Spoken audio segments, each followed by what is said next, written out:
Assalamualaikum dan salam sejahtera. Untuk episod kali ini, saya ingin menceritakan sedikit tentang anemia dan untuk topik kali ini, mengapa anemia itu berlaku. Jadi, kalau kita ingat lagi daripada video sebelum ini, anemia bermaksud hemoglobin kurang. Jadi, ada pelbagai sebab mengapa dia berlaku. Jadi, kita akan cuba tengok daripada video hari ini apa sebenarnya penyebab mereka. Jadi kalau kita lihat sel darah merah kita, yang kalau kita nampak ini yang merah itu semuanya hemoglobin. Hemoglobin terdiri daripada satu komponen zat besi bersama dengan 4 molekul protein yang mengelilingi dia. Jadi tugasnya ialah dua, untuk membawa oksigen dan juga untuk memberi volume kepada darah kita supaya tekanan darah kita terkawal. Jadi kalau kita tengok gejala-gejala nanti, dia banyak bergantung kepada dua peranan tersebut.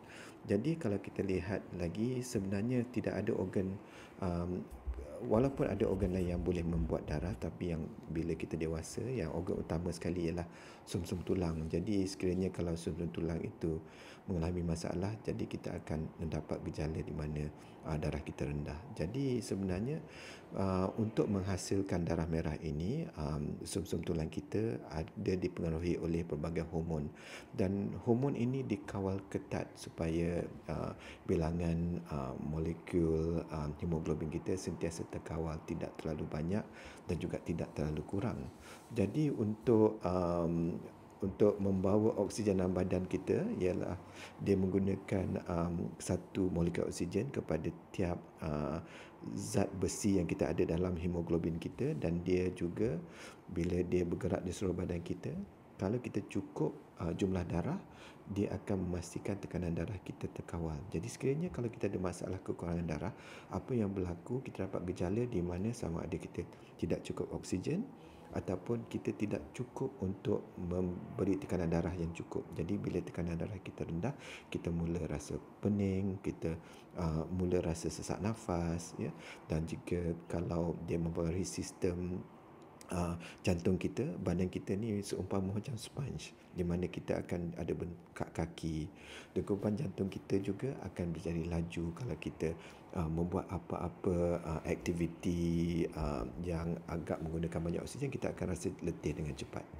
Jadi secara dasarnya, untuk kita lihat kenapa kita tidak cukup darah, kita kena ada sama ada faktornya disebabkan oleh kita kurang perbuatan darah ataupun kita buat darah dengan cukup, tapi ada sesuatu yang berlaku yang membuatkan kita berlebihan kemusnahan darah dalam badan kita. Jadi darah kita akan kurang sekiranya kita tidak dapat membuat dengan banyak sebabkan jangkitan kuman, ataupun kita ada keracunan, ataupun ada ubat yang menghalang pembuatan darah.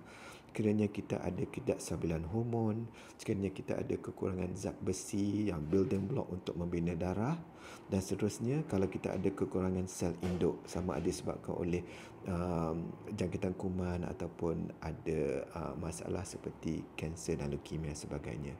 Jadi kalau kiranya kita buat darah yang cukup pun, kita masih lagi boleh kekurangan darah sekiranya kita ada banyak pendarahan ataupun kita mendapat serangan antibodi, di mana darah kita sepatutnya berada dalam badan kita selama 3 bulan, tetapi hanya dapat bersedia selama dalam 3 minggu sahaja. Selepas itu dia akan dibunuh oleh antibodi, ataupun disebabkan ada struktur yang tidak elok dalam darah kita, seperti kalau kita ada thalassemia ataupun kita ada masalah dengan setengah enzim dalam badan kita seperti D6PD, darah kita akan cepat hilang. Jadi tidak sampai 3 bulan dia sudah hilang. Jadi the net effect is kita akan dapat anemia lah. Jadi seterusnya, antara penyebab yang boleh buat kita kekurangan darah lagi ialah kalau kita ada pendarahan bulanan yang lebih daripada biasa, period yang agak heavy lah kalau bagi pesakit perempuan. Sekiranya kita dapat tahu di mana pendarahan itu berlaku ataupun anemia kita semakin teruk, antara proses yang kita perlu lalui ialah menggunakan kamera, di mana kita lihat struktur perut kita sama ada ulcer atau tidak. Begitu juga di bahagian belakang, di mana kita dapat lihat usus besar kita sama ada masalah atau tidak. Proses ini dipanggilkan endoskopi dan juga kolonoskopi, dan dia selalunya dilakukan oleh pakar gastroenterologi, ya.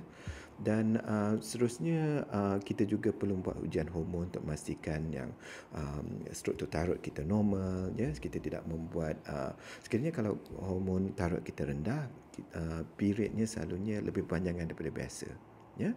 Juga kita dapat melihat salah satu hormon yang penting dalam perubatan darah, iaitu erythropoietin. Sekiranya erythropoietin kita terlalu rendah, mungkin itu juga menjadi faktor mengapa kita dapat anemia. Tapi apa yang paling penting sekali, sekiranya kita dapat tahu yang kita tidak cukup untuk perubatan darah, kita jangan biarkan sahaja. Sebab sebenarnya kalau kita tahu apa puncanya, rawatannya sebenarnya agak senang. Hanya memerlukan ubat selalunya, dan yang penting sekali, sekiranya ia berlaku, sila rujuk pada doktor anda, kerana mana tahu kalau ianya sebenarnya satu gejala yang akan membawa kepada satu yang serius nanti, kita dapat detect dia dengan awal, ya. Jadi untuk maklumat lanjut, sila layari halaman web saya, dan juga sila email saya sekiranya ada apa-apa isu yang mahu dibincangkan. Okey, sekian, terima kasih.